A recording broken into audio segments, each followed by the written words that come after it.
Sahabat Bawaslu, berjumpa lagi dengan saya Nadia di program acara Ronde Rona Demokrasi. Kali ini kita akan membahas mengenai potensi sengketa pada tahapan pemilu dan pilkada. Ingin tahu bagaimana keseruan diskusi saya pada pagi hari ini? Yuk ikutin terus program acara Rona Demokrasi.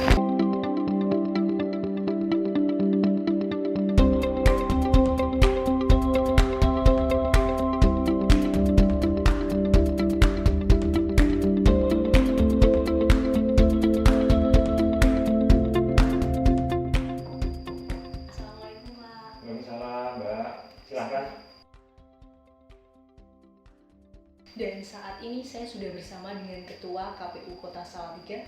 Selamat pagi Bapak Saimuri. Selamat pagi Mbak Nadia. Bagaimana kabarnya Pak? Baik, Alhamdulillah. Alhamdulillah ya Pak Ben. Nah Pak, ini ngomongin tentang potensi sengketa. Kita tahu nih Pak, bahwa KPU telah mengusulkan waktu pemungutan suara pemilu legislatif dan pemilu presiden pada 21 Februari 2024 serta pemilihan kepala daerah pada 27 November 2024 kepada tim kerja bersama yang sudah dibentuk sejak April 2021. Berarti beberapa bulan yang lalu ya Pak ya. Salah satu pertimbangan KPU mengusulkan jadwal tersebut karena butuh waktu yang cukup antara gelaran pemungutan suara pemilu dan pilkada. Sehingga kemungkinan tahun depan akan dimulai tahapan demi tahapan untuk mempersiapkan pemilu dan pilkada. Tapi fokus kita di sini enggak mengotak-atik jadwalnya nih Pak. Kita lebih ke tahapan-tahapan dan potensi apa yang akan muncul. Nah, pertama Pak di sini yang ingin saya tanyakan, bagaimana KPU Kota Salatiga memetakan potensi sengketa pada tahap pemutakhiran daftar pemilih Pak? Oke, terima kasih Mbak Nadia. Jadi potensi itu sebetulnya bagian dari dinamika yang terjadi di setiap gelaran. Dan itu mudah diwadahi betul di dalam regulasi, baik itu yang mengatur pelaksanaan pemilihan kepala daerah maupun di pemilu. Kemudian ada istilah yang di Undang-Undang 7 2017 itu ada istilah proses penanganannya, yaitu ada sengketa proses yang gitu, yang kemudian Bawaslu diberi kewenangan penuh untuk mengadili dari sengketa proses itu. Ini suatu lompatan yang luar biasa dari pembuat undang-undang agar Bawaslu betul-betul punya kewenangan yang lebih dibanding dengan kewenangan-kewenangan sebelumnya. Ya, saya tak cerita sebentar sedikit mengenai sengketa itu ya. Secara umum memang di Undang-Undang 7 2017 dimulai di pasal 466 itu ada istilah sengketa proses. Ada juga istilah sengketa yang di Pengadilan Tata Usaha Negara. Jadi saya cerita sebentar, sengketa proses ini adalah sengketa antar peserta pemilu, kemudian sengketa antar peserta pemilu dan penyelenggara pemilu akibat dikeluarkannya keputusan KPU. Nah nanti itu muara atau pintu masuknya melalui Bawaslu. Kemudian Bawaslu memediasi, bahasanya begitu, dalam hal kemudian tidak ditemukan keputusan maka bisa kemudian diajukan adjudifikasi. Catatannya bahwa Bawaslu dalam memutus itu bersifat final kecuali ada 3 perkara, kira-kira kan itu.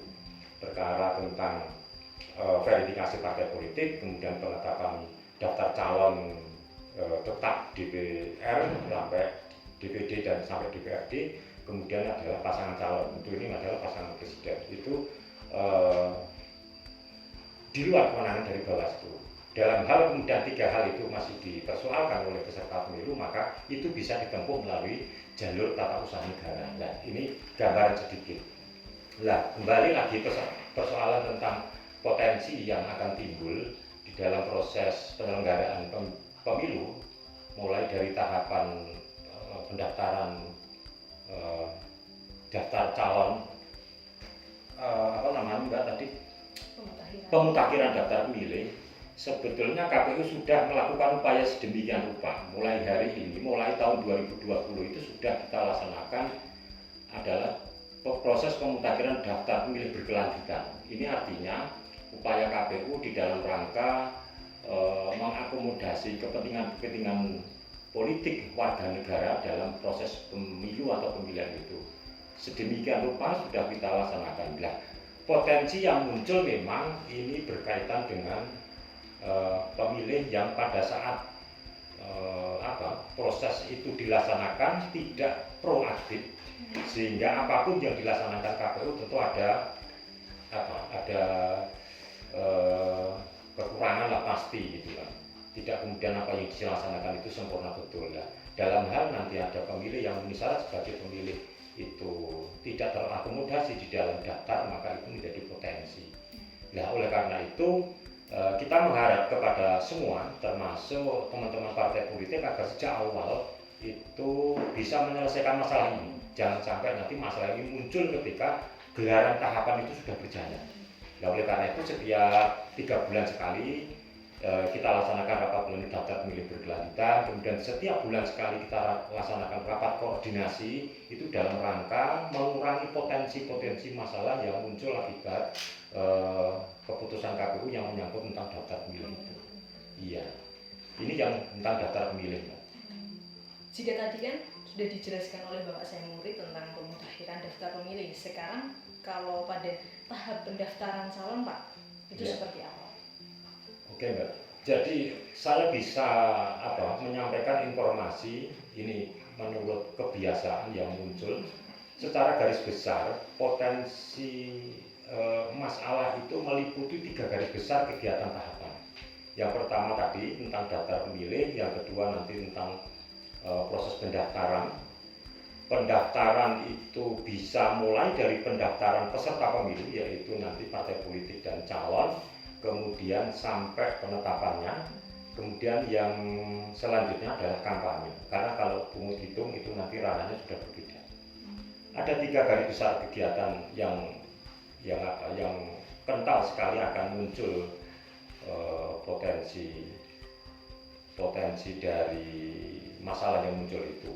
Nah, dalam hal nanti pendaftaran pasangan calon yang menjadi ranah KPU Kabupaten Kota, tentu ini pendaftaran DPR Kabupaten Kota.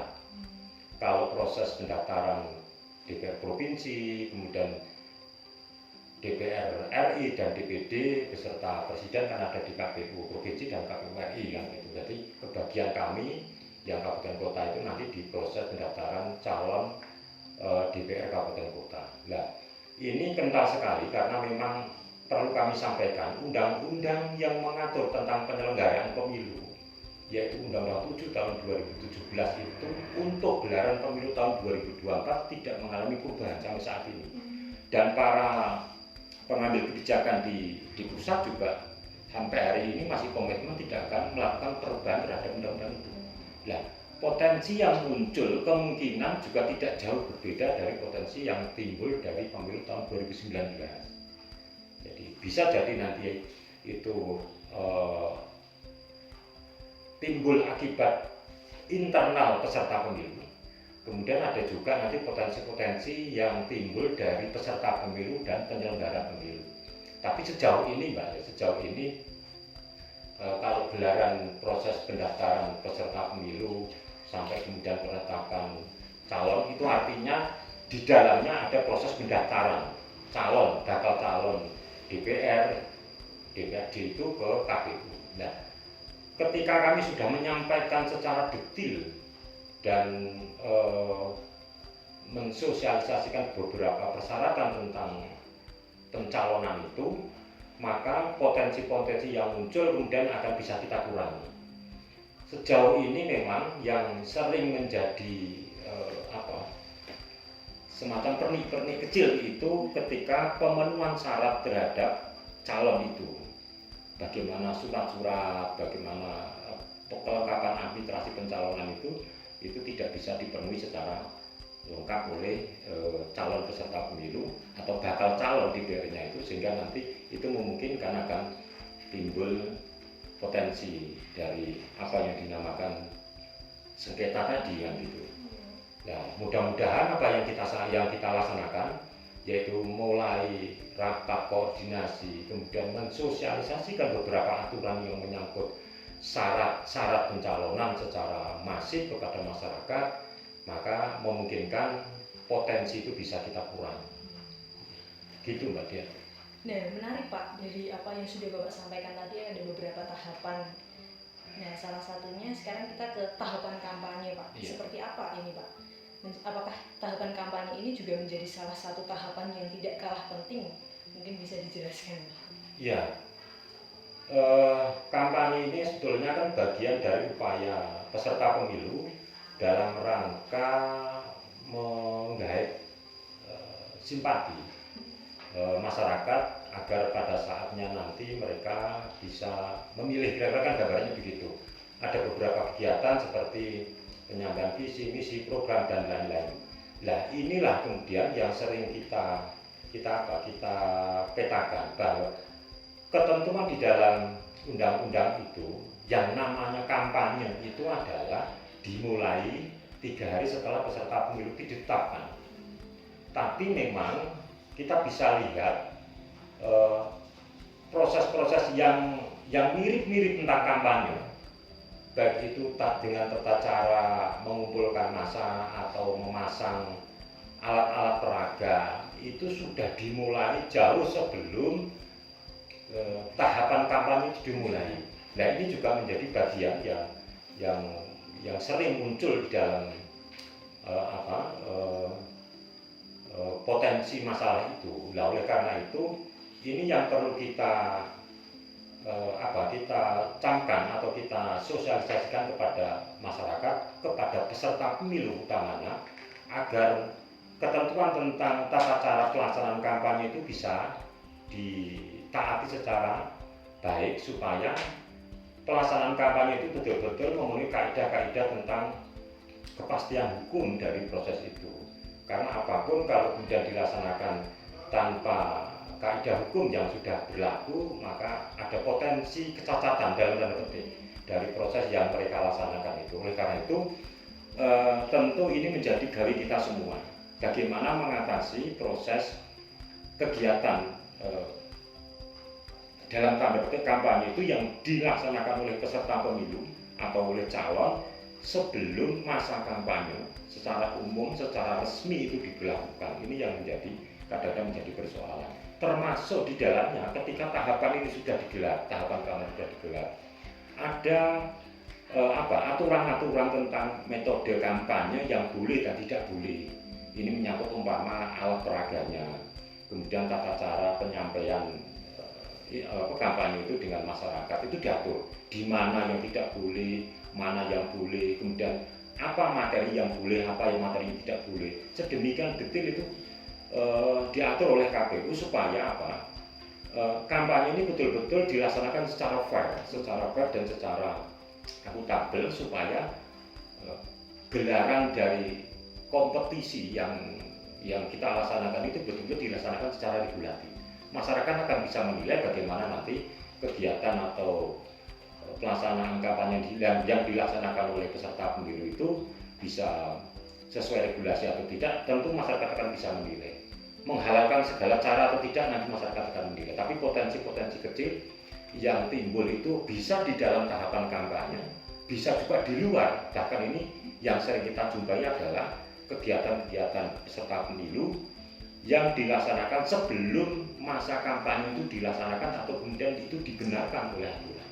Ini yang kadang-kadang menjadi agenda kita untuk kita bersama-sama bagaimana ini supaya ke depan itu pemilu tahun 2024 peserta pemilu betul-betul memahami dan kemudian mentaati aturan-aturan yang Nah, masih seputar tentang tahapan kampanye Pak. Kalau tidak salah kan di dalamnya juga ada mengenai laporan dana kampanye. Yeah. Tapi jangan dijawab dulu Pak. Mungkin kita bisa sambil jalan-jalan sambil saya melihat-lihat bagaimana keadaan kondisi kantor dari KPU Kota Salatiga Pak. Ya Pak. Silakan. Ya, mari Pak.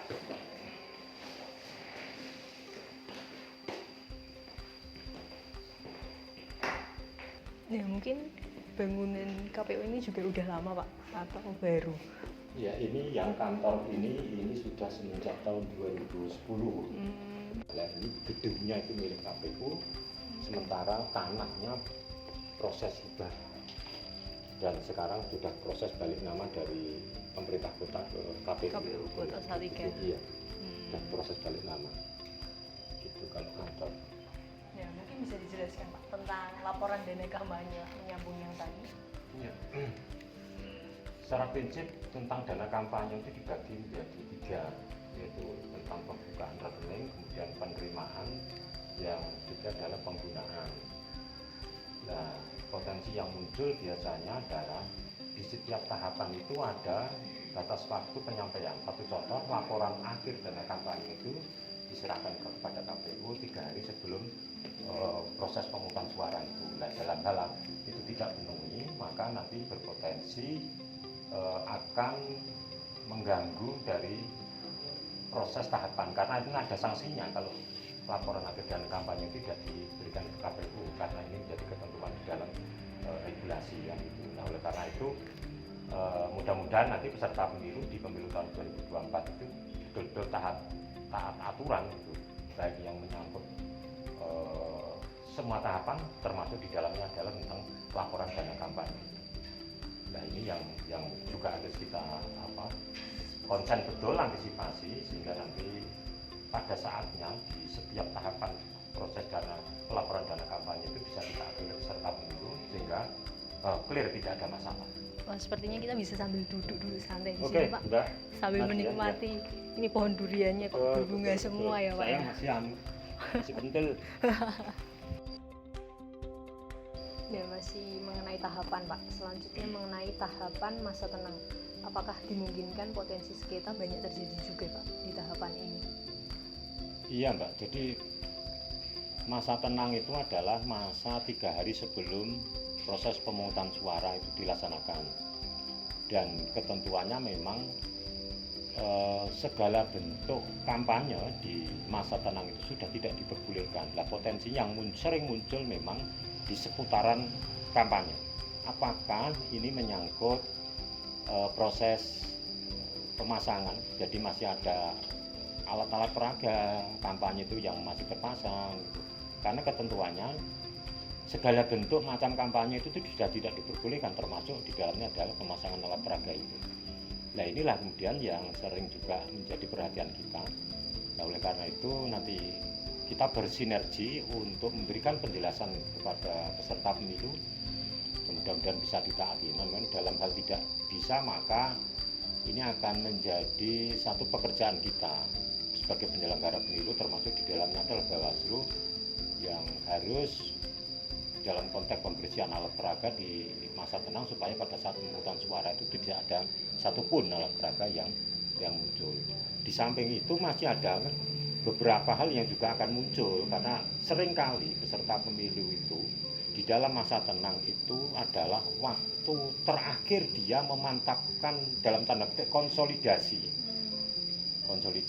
terhadap bagaimana perjuangan mereka dalam rangka meyakinkan pemilih supaya pada saatnya nanti pemilih itu betul-betul memilih mereka lah.